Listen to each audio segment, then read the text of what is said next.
cet ami est capable de rentrer en conflit avec toi à cause de quelque chose qui te bénéficie qu'à toi.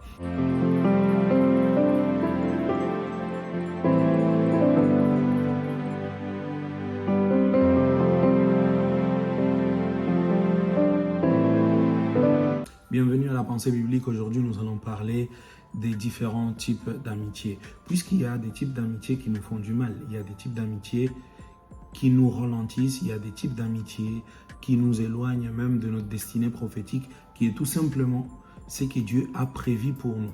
Alors les amis, c'est quelque chose à tenir très en compte et c'est quelque chose dont nous devons faire très attention. Aujourd'hui, je vais te parler d'une sorte d'amitié qui est toxique pour l'enfant de Dieu et d'une sorte d'amitié dont nous tous, nous devons aspirer. Cette amitié toxique, c'est celle que j'appelle les amis du parcours.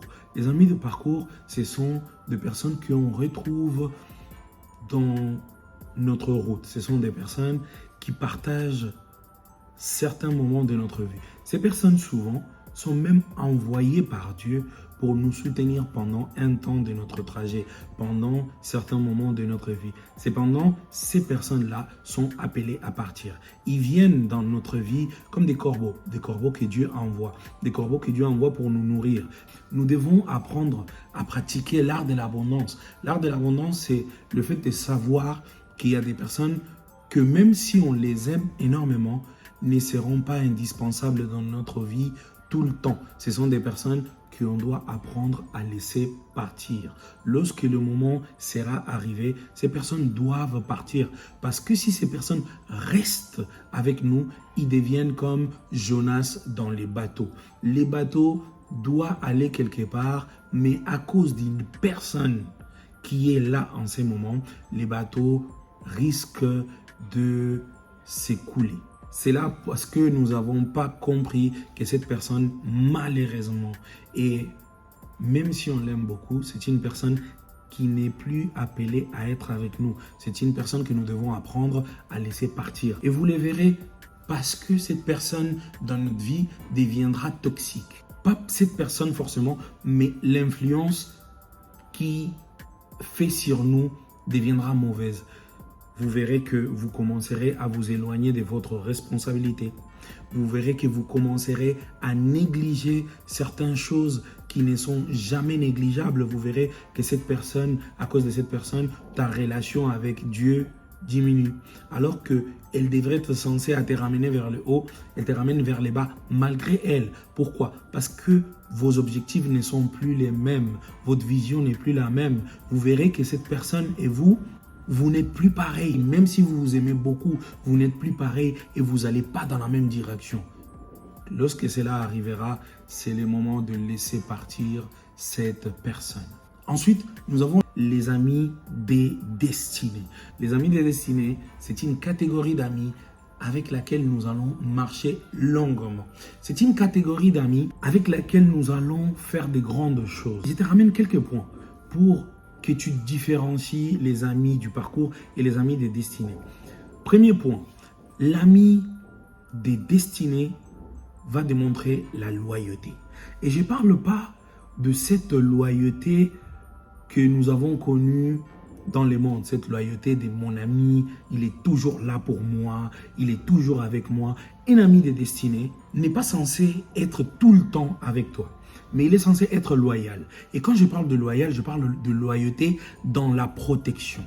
Un ami loyal, c'est un ami qui nous protège, qui va jusqu'au point de nous protéger de nous-mêmes. Cet ami est capable de rentrer en conflit avec toi à cause de quelque chose qui te bénéficie qu'à toi, à cause de quelque chose dont lui ne tirera pas de profit. Mais il est capable de rentrer en conflit avec toi pour te faire voir que cette chose est bonne pour toi ou n'est pas bonne pour toi. Deuxième point, c'est une amitié d'édification. Un ami de destinée, c'est un ami qui bâtira avec toi. C'est un ami qui va t'aider à bâtir. C'est un ami qui va te faire voir et qui va te soutenir lorsque vous bâtissez. C'est-à-dire que c'est un ami à qui tu vas lui parler de quelque chose et puis il va te fortifier. Il va te dire que l'idée est bonne. Il va te dire qu'effectivement, tu dois te lancer dans ça. Oui, toi, tu as ces talents. Pourquoi pas tu vas plus loin? C'est ça l'édification. Un ami qui ne regardera pas son intérêt, mais il regardera les tiens et fera en sorte de t'édifier. Le troisième point, c'est un ami qui est au service. Un ami qui est prêt à te servir sans regarder son bénéfice. Un ami qui est prêt à perdre de son argent et à perdre de son temps pour te faire gagner. C'est un ami de destinée. Quatrième point, la fidélité. Ton ami de destinée est fidèle, pas seulement à ta personne, mais aussi à tes principes. C'est un ami qui est capable de rentrer en conflit avec toi parce que en ces moments, tu as agi d'une manière dont est en dehors de tes principes. Le cinquième point, c'est la confiance. Cela ne veut pas dire que ton ami de destinée doit connaître toute ta vie, mais de rester fidèle et utile dans ce que tu les confieras. Sixième point, le soutien dans la vision.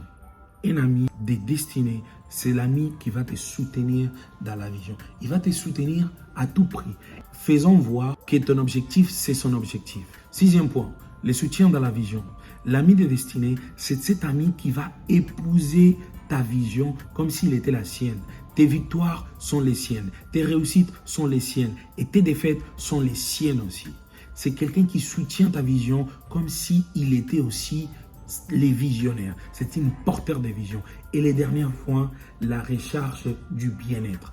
Un ami de destinée, c'est l'ami qui t'ouvrira les yeux pour chercher ce qui est bon pour toi. Un ami qui te dira, tu sais quoi, dans cette situation, tu as mal agi, tu devrais aller demander pardon. Tu sais quoi, ce que tu viens de faire, ça peut te porter préjudice, ce n'est pas bon pour toi. Voilà les bons amis.